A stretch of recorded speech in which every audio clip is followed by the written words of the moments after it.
Dear anak, sa aking pag-iisa ay wala akong ibang iniisip kundi ang iyong kapakanan.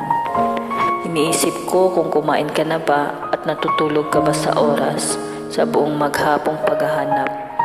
Buhay ko ay ikaw lamang ng isip ko. Minsan, ang bigat ng aking mga dalahin sa aking puso, mabigat ang aking pakiramdam at pilit na pinipigil ang pagpatak ng aking luha. Minsan, dumarating ang pagkakataong pinagsisihan ko ang pagkawalay ko sa iyo. Ngunit maninimbang naman ang pagsisisi kung hindi ko gagawin ito. Mas mahirapan ang kalooban kung hindi man lang kita mabigyan ng sapat na pagkain at magandang edukasyon.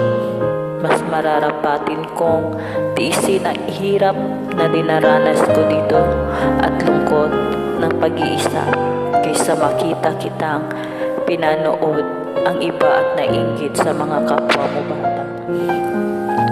Wala akong ibang hinangad kundi ang mapasaya ka at magkaroon ng magandang bukas. Kapalit ang hindi ko paggabay sa iyo sa araw-araw.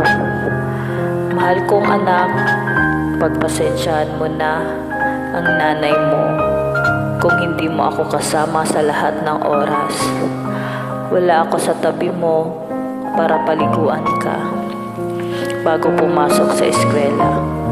Hindi ako ang naglaban ng iyong mga damit at hindi ko man lang nagawa ang mga assignments mo at hindi man lang kita nagabayan sa pagbilang at pagpasa.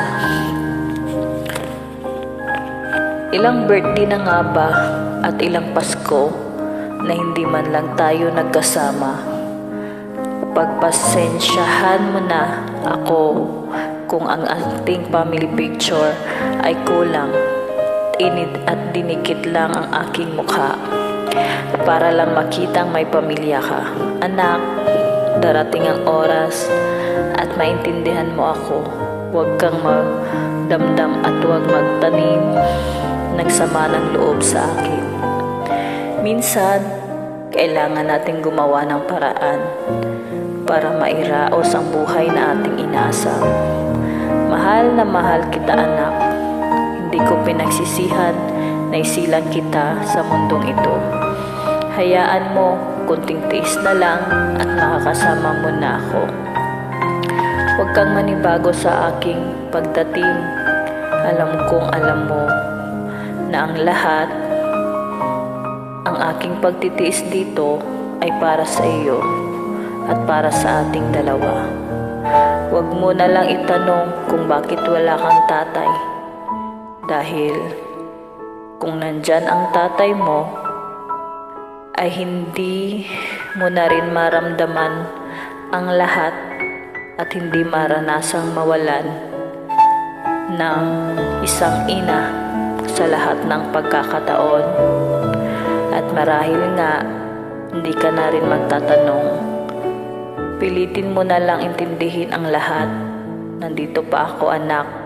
Mahal na mahal kita. Nagmamahal, Inay.